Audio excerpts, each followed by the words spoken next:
What's happening? Gonna give it a minute, let some people tune in, jump on. This water bottle's like the bomb, man. It's got a built-in filter. Never need to worry about finding water bottles or nothing anywhere. Just fill it, go, run.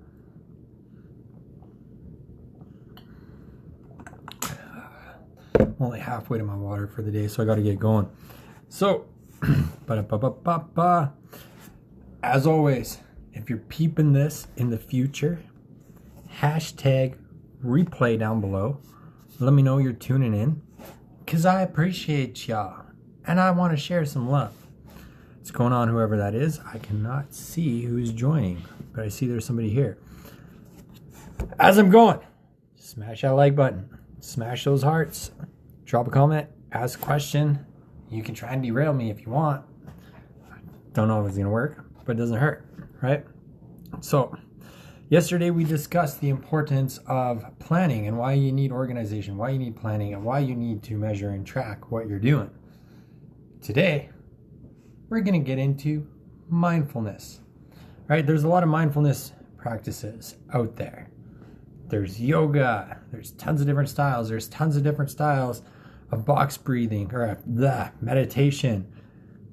There's so many things that you can do, but most importantly, find something that you enjoy doing, because here's the thing. When cortisol is high, when stress is high, oh man, I don't even know how to pronounce your name. Rocio? How's it going? I just realized that. I see your name all the time in the groups, and you're gonna have to send me a voice message and tell me how to pronounce it. But mindfulness practices, they just help, right? We live in a very fast-paced and a very high-stress and a very demanding world. It is volatile. It is unstable, right? There's a lot of uncertainty. There's a lot of things going on. Steve, what's going on, buddy? Jay, what's going on, brother? There's just so many things going on that we need time daily to take that step back and decompress, and whatever that looks like for you. So a couple of my things when it comes to mindfulness, a couple things that really work for me, a couple things that I really enjoy doing is yoga. I don't do it 7 days a week like I used to. I'm down to 2 or 3 days a week, maybe 4 days a week. Love you, brother. I'm down with my yoga to like 3-4 days a week, but that's okay, right? Once I hop on the mat, decompression. It's me, it's my breathing, it's my movement. It's just me. I get to go have fun. Another thing that really works well, and I learned this, and I'm getting better at practicing this because it takes a minute to catch on to, is box breathing, right? Now, box breathing is almost like an art in and of itself. You can use it while you're meditating, not necessarily while you're doing yoga, but you can use it for meditating, before meetings. You can couple it with visualization, with mantras. Maybe not mantras, it's hard. So many different things, right? So take like a 5 count. You say you're going to do a 5 count box breathing. What you're going to do is empty your lungs, breathe in for 5, hold it for 5, out for 5, hold it for 5, and then repeat. Do that for a minute, 2 minutes, 5 minutes. Here's the thing. If you're experiencing a stress response, a lot of people I know, especially on my social media, they struggle with anxiety and different things. Now, something like box breathing, it gets you to focus on your breath, but it also calms down your central nervous system, right? So if you're feeling stressed out, if you're feeling strung out, you're like, I'm all over the place, right? You take that minute back, you take that step back, and you just hold, repeat. You do that, you'll feel yourself, like, with enough training and doing that often enough, building it into your routines, it'll just be an automatic trigger to get your body to calm down, right? If you're walking into a meeting, you got a big meeting with a high-end client, or you're going to see your boss, whatever it is, right? Take 30 seconds, take a minute, and practice that breathing exercise.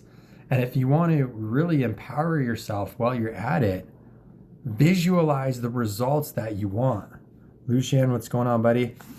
Visualize the results that you want while you're practicing those breathing exercises, right?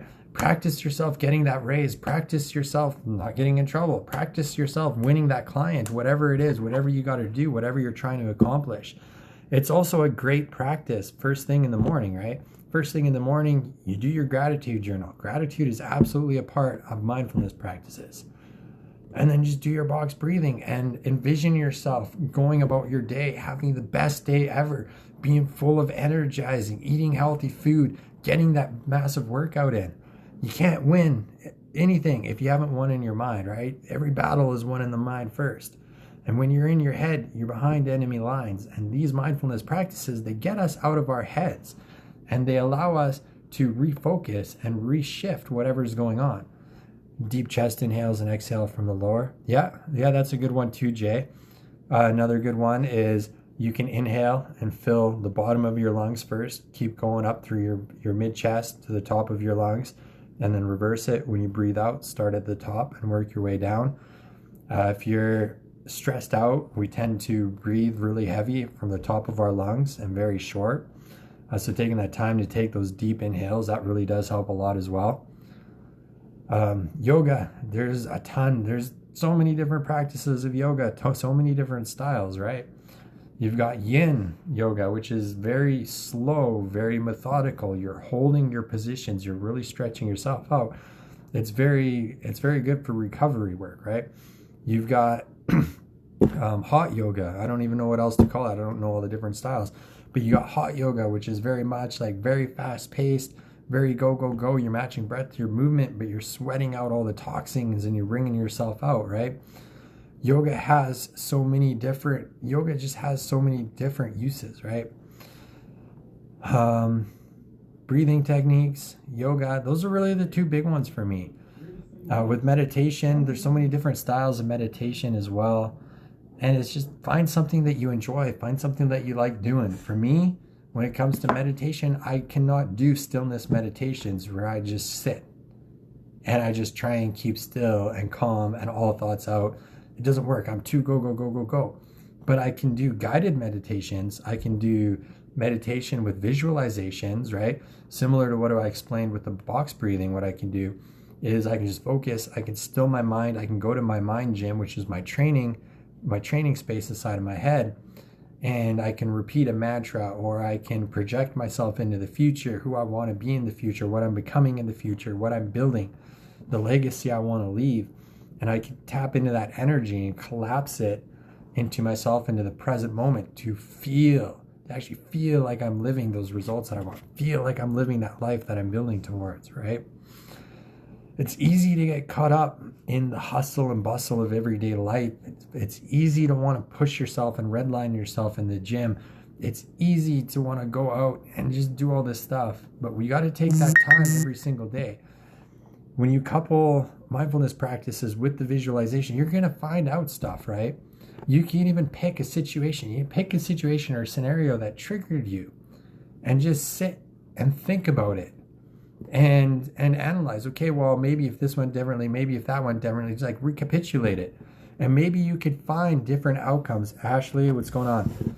Maybe you could find different outcomes. Maybe you could find better ways to have walked into the situation. Maybe you could have found better ways to walk out. Future planning, right?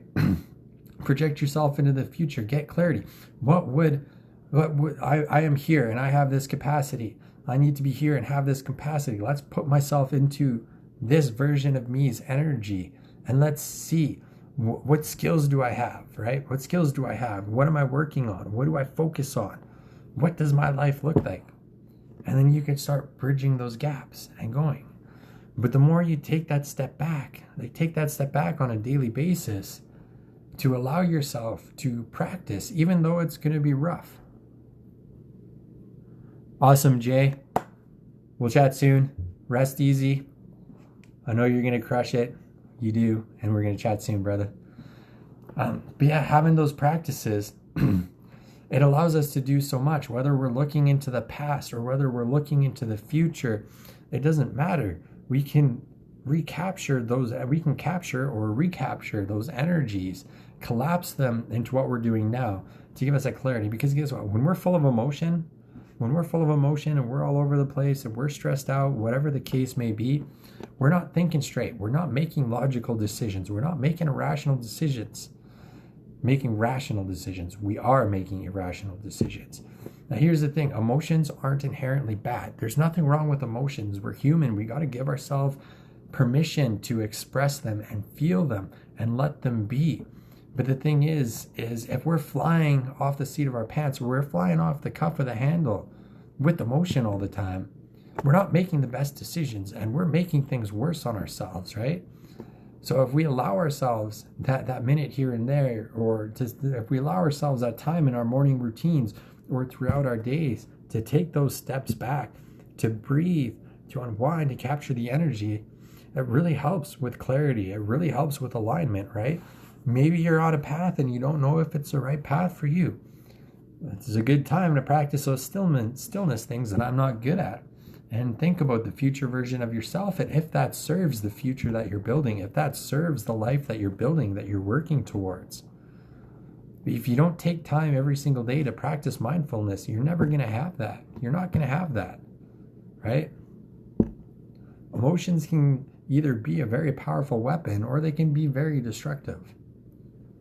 Having mindfulness practices built within our routines, built within our days, our morning routine, our evening routine, whatever works for you, it's going to allow you to create that space within your mind, create that space within your heart, create that space within your belly in order to focus.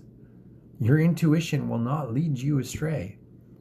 Sometimes it might lead you into situations where there's a lesson that you need to learn. Learn the lesson. It's not a loss. It's only a loss if you don't learn the lesson. But if you're not practicing these mindfulness techniques, finding these routines within your day and building them in, it's going to be very hard to have the clarity and the alignment that you need in order to build the life that you desire. That's what I got, guys. Again, drop some comments, ask some questions. If I can point you in the right direction, totally will.